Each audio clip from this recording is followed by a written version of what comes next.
নমস্কার, আমি স্বাগতা মণ্ডল, একজন registered nurse, currently working as a staff nurse grade 2 in a West Bengal government health facility. তো আমার ঠিক আগের ভিডিওটা যেটা ছিল tips and tricks for WB HIV interview, সেখানে তোমরা অনেকে অনেক ধরনের কোয়েশ্চেন আমাকে করেছো, অনেক কিছু জানতে চেয়েছো। তো সেইগুলোরই কিছু কিছু উত্তর নিয়ে আজকে এই ভিডিওটা করতে চলেছি। তো আশা করি তোমাদের যে কোয়েশ্চেনগুলো অ্যারাইজ করেছে মনের মধ্যে সেগুলো কিছুটা হলেও মিট আপ করতে পারবো।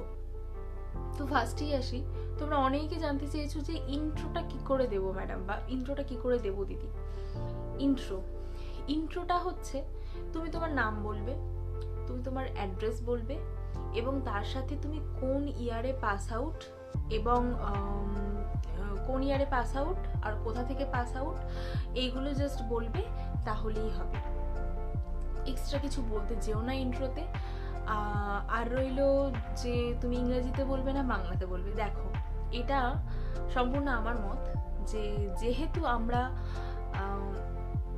ওয়েস্ট বেঙ্গলে সার্ভিস দিতে চলেছি এবং তার জন্যই ইন্টারভিউয়ে যাচ্ছি, তো সেখানে না বললে আমার মার্কস কাটা যাবে বা ইংরেজিতে বললে আমি বেশি স্মার্টার প্রুভ হব, এরকম ভাবার কোনো দরকার নেই।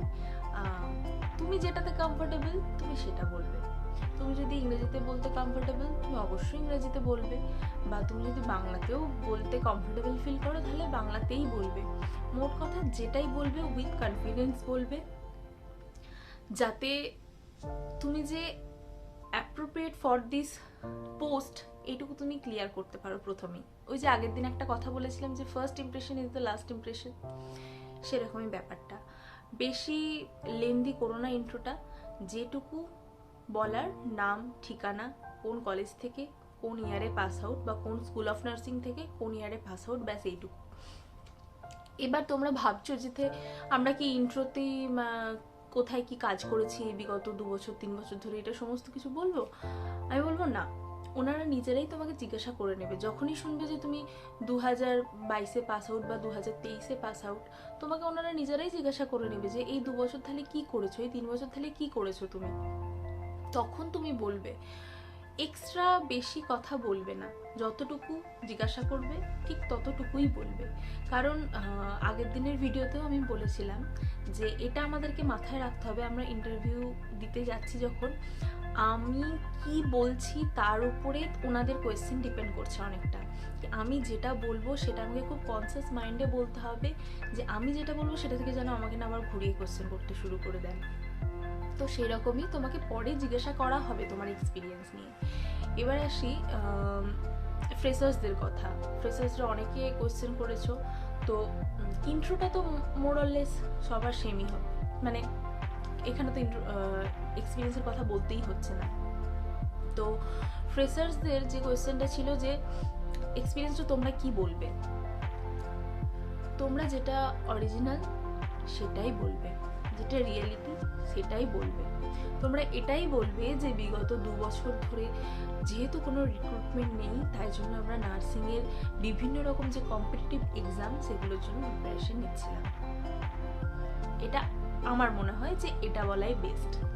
কারণ তুমি এমনি শুধু শুধু বাড়িতে বসেছিলে, চাকরি পাওনি, এই সমস্ত ভেগ কথাবার্তা বলে কোনো লাভ নেই। তো হ্যাঁ, চাকরি পাওনি এটা একটা পয়েন্ট হতেই পারে, বাট আমার মনে হয় যে ওটা না বলে, আমার আশা করি তোমরা যারা কোনো রকম তোমাদের এক্সপিরিয়েন্স নেই তারা শুধুমাত্র কম্পিটিটিভ এক্সামে পরীক্ষা দেবে বলেই কোথাও জয়েন করোনি, নিজেরা বাড়িতে প্র্যাকটিস করছিলে বা পড়াশোনা করছিলে, তো সেটাই বলবে, কোনো অসুবিধা নেই তো তাতে। এবার আসি কীরকম কি কোয়েশ্চেন হবে না হবে। তো সেটাকে আমি কয়েকটা সিরিজে ভাগ করার চেষ্টা করেছি যে কোন ওয়ার্ড থেকে, মানে কোন ওয়ার্ডে তোমার এক্সপিরিয়েন্স ওয়াইজ কীরকম কি কোয়েশ্চেন করতে পারে। যেমন কেউ যদি জেনারেল ওয়ার্ডে ডিউটি করে থাকো, মানে জেনারেল ওয়ার্ডে তার এক্সপিরিয়েন্স রয়েছে, তো তাকে কীরকম কি কোয়েশ্চেন করবে, বা কেউ যদি আইসিইউয়ে কাজ করে থাকো তাকে কীরকম কি কোয়েশ্চেন করবে, বা কেউ যদি সিএইচও হয়ে থাকো তাহলে তাকে কি কোয়েশ্চেন করবে। অ্যান্ড অবশ্যই যারা ফ্রেশার্স, যাদের কোনো এক্সপিরিয়েন্স নেই তাদেরকে কি কোয়েশ্চেন করবে। সমস্তটা আমি সিরিজের মাধ্যমে তুলে ধরবো। আজকে আমি যেটা বলবো সেটা হচ্ছে জেনারেল ওয়ার্ডে যারা ডিউটি করেছো এতদিন ধরে তাদের জন্য কি কি কোয়েশ্চেন আসতে পারে। তো এটা আমি কিছুটা রেডি করেছি। তো জেনারেল ওয়ার্ডে যারা এক্সপিরিয়েন্স গেইন করেছো তাদেরকে কি কি ধরনের কোয়েশ্চেন করতে পারে। প্রথমেই আসছি, প্রথমে যেই ধরনের কোয়েশ্চেনটা খুব কমন সেটা হচ্ছে যে জেনারেল ওয়ার্ডে তোমার নার্স পেশেন্ট রেশিও কি হয় জেনারেলি। তো জেনারেল ওয়ার্ডে আমরা জেনারেলি দেখি 1:6 অর 1:10 এই রেশিওতে নার্স মানে এই রেশিওটাতেই মোটামুটি সমস্ত হসপিটাল, রেপুটেডেড একটু হসপিটাল চলে। এছাড়াও যে সমস্ত কোয়েশ্চেনগুলো হতে পারে, যেমন খুব কমন যে তোমার ওয়ার্ডে ইনফেকশন কন্ট্রোল তুমি কি করে করবে বা কি করে করতে ইনফেকশন কন্ট্রোল। তো সেখানে তোমার পয়েন্ট অবভিয়াসলি ফার্স্টে আসবে হ্যান্ড ওয়াশ, হ্যান্ড হাইজিন, এগুলো মেনটেন করতে হবে আমাকে। 5 মুভমেন্টস অফ হ্যান্ড হাইজিন যেগুলো রয়েছে সেগুলো করতে হবে আমাকে। তো যে কোনো প্রসিজিওরের আগে প্রপারলি ক্লিন জিনিস ইউজ করতে হবে, বা যেগুলো আমার অ্যাসেপ্টিক প্রসিজিওর সেগুলো প্রপারলি করতে হবে। এই জিনিসগুলো কিন্তু তোমাকে ইলাবোরেটলি বলতে হবে। তো নেক্সট তারপরেই আসে হোয়াট ইজ হ্যান্ড হাইজিন আর হ্যান্ড হাইজিনের স্টেপ কী কী। তো next 5 movements of hand hygiene, খুব কমন কোয়েশ্চেন, এটা আসতে পারে। তারপরে যখন কোনো একটা নতুন পেশেন্ট এলো তোমার ওয়ার্ডে, তো অ্যাজ আ স্টাফ নার্স তোমার সেখানে রেসপন্সিবিলিটিস কি, তুমি কি কি করবে, এটা একটা ধরনের কোশ্চেন আসতে পারে। তো কি করবে সেখানে, তোমার নতুন পেশেন্ট কোনো এলো আইদার ওপিডি থেকে আর এমার্জেন্সি থেকে, তখন তুমি কি করবে সেখানে তোমাকে তোমার পেশেন্টের আইডেন্টিফিকেশন ডেটা নিতে হবে প্রপারলি, সেই পেশেন্টকে অ্যাসেস করতে হবে, তার ভাইটাল সাইন্স চেক করতে হবে, এই জিনিসগুলো করতে হবে। নেক্সট, যদি তোমার পেশেন্ট সাডেনলি আনরেসপন্সিভ হয়ে যায় ওয়ার্ডের মধ্যে, তখন তোমার কি করণীয়।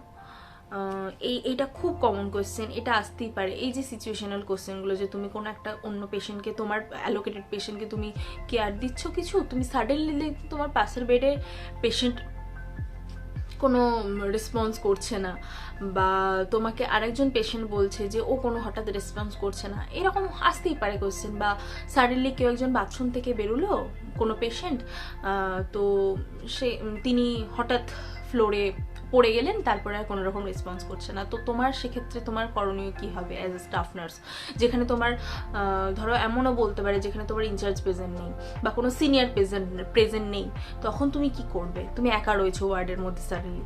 তো এই সমস্ত কোয়েশ্চেনগুলো কিন্তু আসতে পারে, তখন তুমি কি করবে। কমন স্টেপ বিএলএস এর, কারণ হসপিটাল সেটিংসে জেনারেল ওয়ার্ডে জেনারেলি এসিএলএস খুব কম ওয়ার্ডে হয়, যদি এখন এনএবিএইচ অ্যাক্রিডিটেড সমস্ত হসপিটালে এই জিনিসগুলো হয়, বাট স্টিল তোমাকে বলতে হবে যে আমাদের নর্মাল বিএলএসের যে সমস্ত স্টেপগুলো রয়েছে, সিপিআর যে সমস্ত স্টেপগুলো রয়েছে, তুমি কনসাসনেস চেক করবে, তুমি ক্যারোটিড পালস চেক করবে উইথ রেসপিরেশন, তো এই জিনিসগুলো করবে, তার সাথে কোড ব্লু তুমি অ্যাক্টিভ করবে, এই জিনিসগুলো কিন্তু করতে হবে।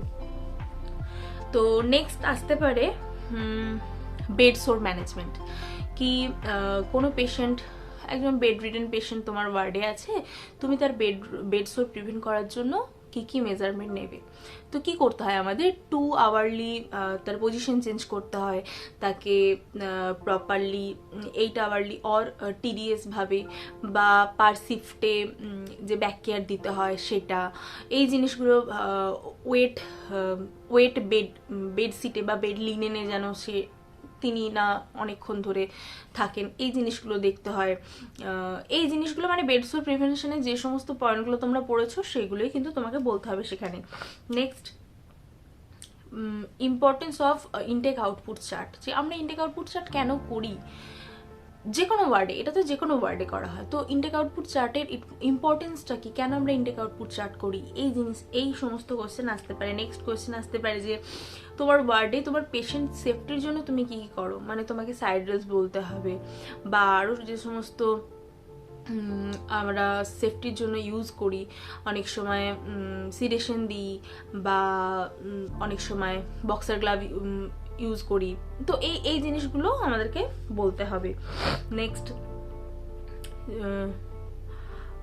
How to handle aggressive patient. ধরো এই যে এই সমস্ত সিচুয়েশনাল কোশ্চেনগুলো কিন্তু খুব আসে, যে কোনো পেশেন্ট সাডেনলি তোমার অ্যাগ্রেসিভ হয়ে গেল, তোমাকে খুব গালাগালি করতে শুরু করলো, বা তুমি দেখতে পাচ্ছ পাশের পেশেন্টকে গালাগালি করছেন উনি, তো তখন তুমি অ্যাজ এ স্টাফ নার্স তোমার কি রেসপন্সিবিলিটি? সেখানে তোমাকে কাম অ্যান্ড কুল থাকতে হবে। ফার্স্ট তুমিও যদি তুমি পেশেন্টের সাথে গালাগালি নিশ্চয়ই করতে যাবে না, বা পেশেন্টের সাথে চিৎকার চেঁচামেচি করতে যাবে না, তোমাকে কামলি ব্যাপারটা হ্যান্ডেল করতে হবে। তোমাকে ওনার সাথে গিয়ে কাম মাইন্ডে তোমাকে ওনাকে জিজ্ঞাসা করতে হবে, ওনাকে কাম ডাউন করার চেষ্টা করতে হবে, এবং ওনার কোথায় প্রবলেম হচ্ছে সেটা তোমাকে জিজ্ঞাসা করতে হবে, এই জিনিসগুলো বলতে হবে। নেক্সট, মেডিকেশন অ্যাডমিনিস্ট্রেশন ক্ষেত্রে 10 রাইটস অফ মেডিকেশন অ্যাডমিনিস্ট্রেশন খুব কমন। তারপরে যদি কোনো পেশেন্ট মেডিকেশন নিতে রিফিউজ করছেন, তখন তোমার কি রেসপন্সিবিলিটিস? তুমি কি বলবে যে না আপনি খাবেন না তো আমার কি, আপনি খাবেন না, আপনি ভালো হবেন না, আমি এই যে রেখে গেলাম, খাওয়ার হলে খান, না হলে বাড়ি চলে যান, এইরকম কথা নিশ্চয়ই তোমরা বলবে না। তো সেক্ষেত্রে তোমাকে পেশেন্টকে যে কাউন্সিলিং করতে হবে যে কেন মেডিকেশনটা দরকার, কেন এই মেডিকেশনটাই পার্টিকুলারলি ওনাকে দেওয়া হয়েছে, না খেলে কি কি হতে পারে। আর ওনাকে জিজ্ঞাসা করতে হবে কামলি সেম, যে কেন উনি খেতে চাইছেন না, ওনার কি কিছু মনে হচ্ছে যে আমি ওনাকে ভুলভাল কিছু খাইয়ে দিচ্ছি, বা ওনার কি মনে হচ্ছে কিছু, মানে এই জিনিসগুলো কিন্তু জিজ্ঞাসা করতে হবে। তারপরেও যদি উনি না খেতে চান কোনোভাবেই, তখন অফকোর্স সেটা ওনার রাইট রয়েছে, তো তখন তোমাকে তোমার ইনচার্জকে ইনফর্ম করতে হবে, ফিজিশিয়ানকে ইনফর্ম করতে হবে। নেক্সট, আইভি ইনফিল্ট্রেশনস আর আইভি ফ্লেবাইটিস। মানে ফ্লেবাইটিস আর ইনফিল্ট্রেশনের পার্থক্য কি, দুটোর ক্ষেত্রে কি কি ম্যানেজমেন্ট তুমি কি করবে, ফ্লেবাইটিসেও যা করবে ইনফিল্ট্রেশনকেও তাই করবে, মানে এই কোয়েশ্চেনগুলো কিন্তু খুব কমন। তারপরে ভিআইপি বান্ডিল একটা পাওয়া যায় দেখবে ওয়ার্ডে, জেনারেল ওয়ার্ডে, ওই জিনিসগুলো করতে হবে। বা হাইপোগ্লাইসেমিক ম্যানেজমেন্ট খুব কমন কোশ্চেন, যে সাডেনলি তুমি সকালে মর্নিং ডোজ দিতে গেছো পেশেন্টকে, তুমি একজন হাইপারগ্লাইসেমিকের পেশেন্টকে হঠাৎ করে দেখছো যে তিনি একটা কিরকম নেতিয়ে পড়ে আছেন, উনি কোনো কথা বলতে পারছেন না, ওনার হাত পা কাঁপছে, তখন তুমি কি করবে? তো এই কোয়েশ্চেনটা কিন্তু আসতেই পারে, খুব কমন কোয়েশ্চেন এটা, যে হাইপোগ্লাইসেমিক পেশেন্টকে তুমি ম্যানেজ কি করে করবে। Next, fall risk assessment scale বা fall risk assessment score, sorry scale বলা আমার ভুল হলো, স্কোর, যে এটা তোমরা বিভিন্ন জায়গায় পেয়ে যাবে, ফল রিস্ক অ্যাসেসমেন্ট স্কোর। ওখানে একটা স্কোর থাকে, টোটাল স্কোর, যে প্রত্যেকটা পেশেন্টের এই ফল রিস্ক অ্যাসেসমেন্ট স্কোর করে রাখা হয়, তো সেই স্কোরটা নিয়ে কোয়েশ্চেন আসতে পারে। এছাড়াও বেডসোর যে সমস্ত স্কোর রয়েছে আমাদের, ব্র্যাডেন স্কেল বা নর্টন স্কেল, এই সমস্ত থেকেও কোশ্চেন আসতে পারে। পেন স্কেল খুব কমন। এছাড়াও কটি বান্ডিল, যেটা আমাদের catheter associated urinary tract infection. Vital signs, whole vital signs chapter is too much important for this interview. কি তোমার টেম্পারেচার, পালস, বিপি, সব কটার নর্মাল রেঞ্জ কত, কার পরে গেলে তুমি হাইপারথার্মিয়া বলবে, অনেক কিছু, হাইপারপাইরেক্সিয়া বলবে, স্টেজেস অফ ফিভার, মানে ভাইটাল সায়েন্সের পুরো চ্যাপ্টার খুব important for this interview. Next, wound dressing. দেখো জেনারেল ওয়ার্ড মানে সেখানে শুধুমাত্র আমি মেডিকেল ওয়ার্ডে মেডিসিন ওয়ার্ডের কথা বলছি এমন না, মেডিসিন প্লাস সার্জিক্যাল দুটো ওয়ার্ডের কথাই আমি বলছি। তো উন্ড ড্রেসিং বা সার্জিক্যাল সাইড ড্রেসিং, এই কোশ্চেনগুলো খুব ইম্পর্টেন্ট, যে তুমি একটা কন্টামিনেটেড উনকে কীভাবে ড্রেসিং করবে আর ক্লিন উনকে কীভাবে ড্রেসিং করবে, ডিফারেন্সটা কোথায়। নেগেটিভ প্রেশার যে উন্ড ড্রেসিং, সেগুলো আমাদেরকে জানতে হবে। তার সাথে খুব কমন যে question, IV fluid drop calculation, মেডিকেশনের ডোজ ক্যালকুলেশনস, এই কোশ্চেনগুলো। এছাড়াও বিএমডাব্লিউ, কোন ব্যাগে কি ফেলবে, এগুলো তো পুরো ঠোঁটস্থ থাকতে হবে, শুধুমাত্র আজকে ইন্টারভিউয়ের জন্য না। বিএমডাব্লিউ তুমি যতদিন বেঁচে আছো, আমি বলছি না যতদিন তুমি চাকরি জীবনে আছো, যতদিন বেঁচে আছো বিএমডাব্লিউ তোমার ঠোঁটস্থ থাকতে হবে, আর প্রত্যেকটা রুলসের সাথে তোমাকে আপডেটেড হতে হবে ডে বাই ডে। আচ্ছা, নেক্সট ইলেকট্রোলাইটের নর্মাল রেঞ্জ, এটা শুধুমাত্র জেনারেল ওয়ার্ডের জন্য আজকে আমি বলছি, ঠিক আছে? এটা কিন্তু প্রত্যেকটা ওয়ার্ডের জন্য খুব ইম্পর্টেন্ট জিনিস, প্রত্যেকটা ইলেকট্রোলাইটের নর্মাল রেঞ্জ আর তার সাথে তাদের অ্যাবনর্মালিটিসের সাইন সিমটমস, হাইপো আর হাইপারকে ডিফারেন্সিয়েট করা। এছাড়াও ইসিজি আছে, বাট জেনারেল ওয়ার্ডের থেকে ইসিজিটা বেশি important for ICU ward, ICU এর ক্ষেত্রে। এছাড়াও আরও কোয়েশ্চেন আসতে পারে লাইক ইম্পর্টেন্স অফ ডকুমেন্টেশন।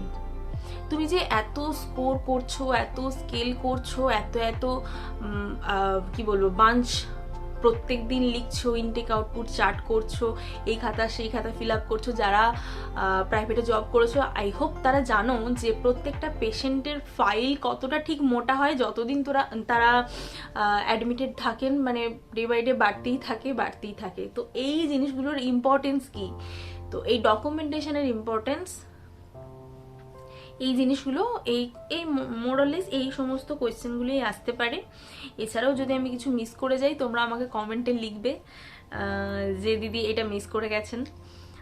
তোমাদের যা যা কোয়েশ্চেন ছিল কিছুটা হলেও মেট আপ করতে পারলাম। নেক্সট দিন আমরা আইসিইউ রিলেটেড কোয়েশ্চেনগুলো আলোচনা করব। Thank you for watching.